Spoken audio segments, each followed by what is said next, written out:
In the spring of 1971, I met a girl.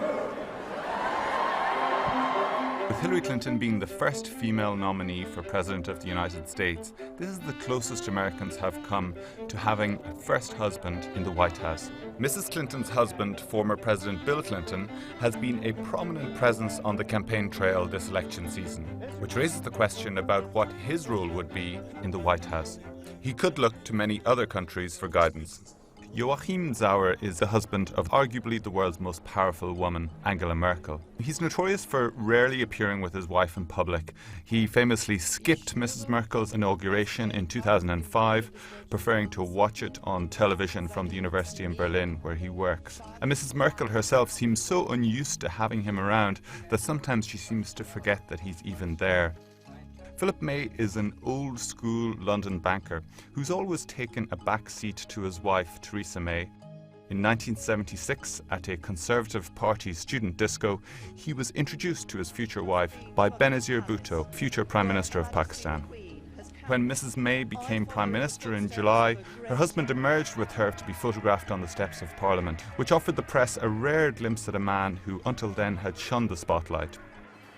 Asif Ali Zardari is something of an outlier in the world's first husbands, in that he did play a prominent role during his wife Benazir's time as Prime Minister of Pakistan between 1989 and 1996. He developed a very strong reputation for graft, earning himself the nickname Mr. 10%. Mr. Zardari's mixed reputation stuck with him after his wife was assassinated in 2007 and he became president in 2008. Sir Denis Thatcher was, in many ways, the model for the low-key, unobtrusive first husband of recent decades. And he liked to refer to his wife as the boss. The British press often portrayed him as a somewhat slow-witted figure, which might have suited Mr. Thatcher because it gave the impression that he had limited influence over his wife.